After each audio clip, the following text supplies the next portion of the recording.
Okay guys, we're going to do a quick review on solving equations. There are different ways to do these, so this is just kind of a review from Algebra 1, and hopefully after this we can notice where we see our mistakes and we can get better for in the future. Alright, so the biggest thing for these is to make sure that we are solving for the variable, getting the variable by itself, and then as long as you follow your active rules of your inverses, we should be okay.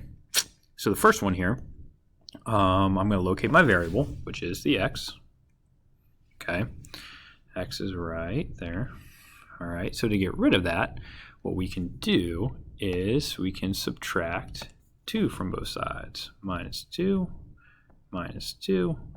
boom. 6 minus 2 is 4, equals x over 4.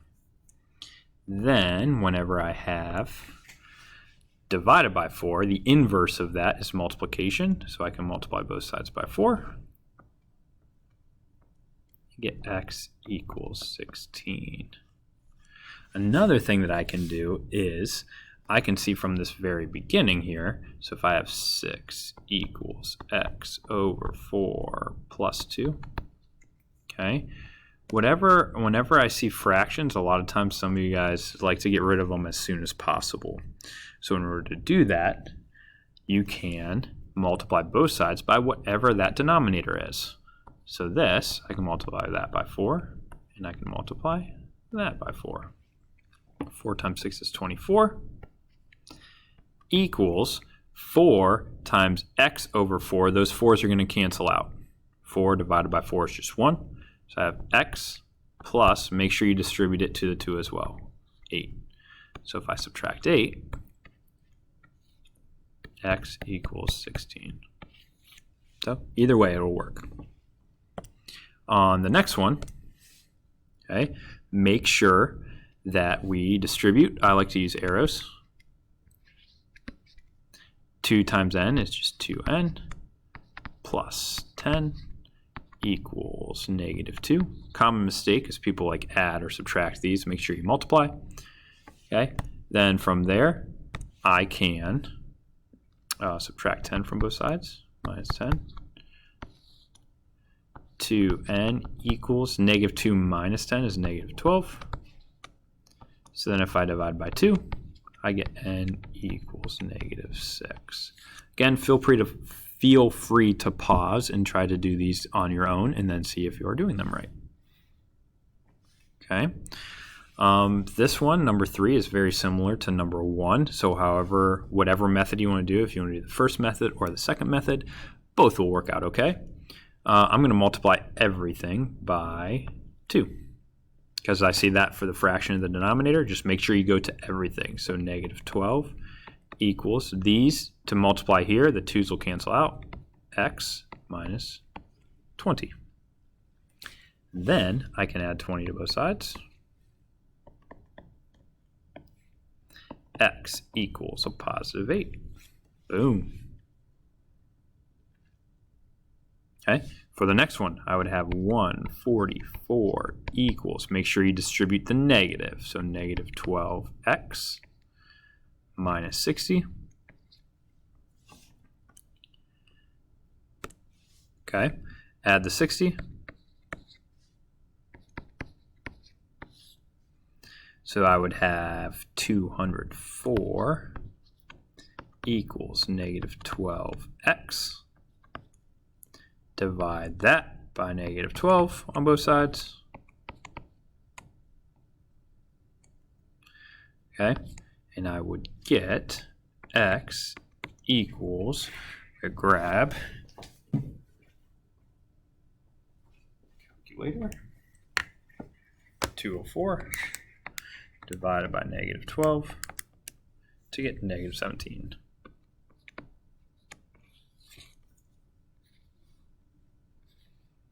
Now, some of these down here might look a little bit different. I'm going to show you 2 different ways. The first one here, this is number 5. You can cross multiply, so you can make that a fraction. 3 times 8 is 24. That's when you multiply diagonally over an equal sign. Equals 1 times v plus 9 is just v plus 9. Okay, subtract 9 on both sides. You get v equals 15. Okay, or you can, since both of these are being divided by 6, you can also just multiply both sides by 6. This is a different way that you could do it. Same, you could cross multiply here too. You just put the negative 1 over 1. It would be the same thing. Okay, 6 times negative 1 is negative 6 equals, now since these 6's cancel, you just bring down the 5 plus x. Subtract 5 on both sides, you get x equals negative 11.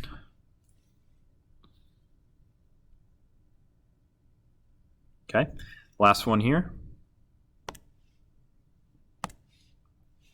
Make sure you distribute the negative 5 to both of these guys.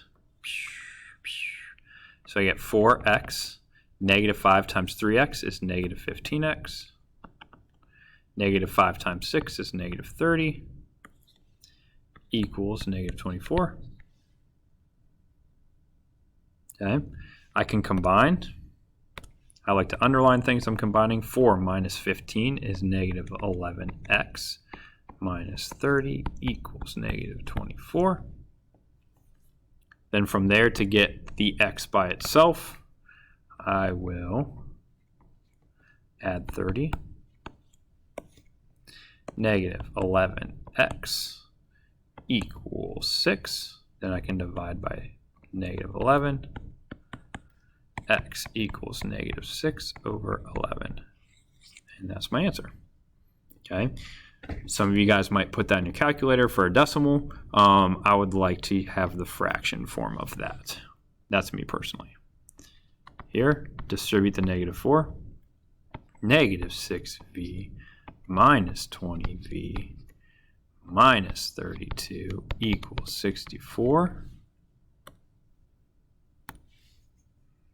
Combine.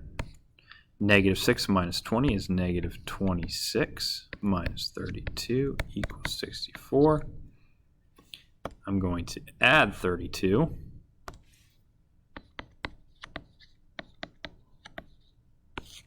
Negative 26. Ooh, I'm forgetting the v here.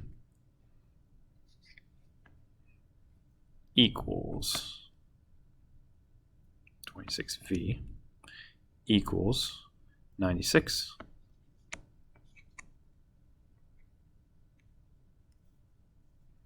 And then for the last part, I will divide by negative 26. You can put 96 divided by negative 26 in your calculator, hit math fraction, and get v equals negative 48 over 13. And that's it. A lot of the questions on the rest of this sheet refer to one of these. Okay, I encourage you to make sure you look back on your steps. Okay, you can get fractions for answers. Those aren't to scare you, but just to make sure that you are confident in what you're doing.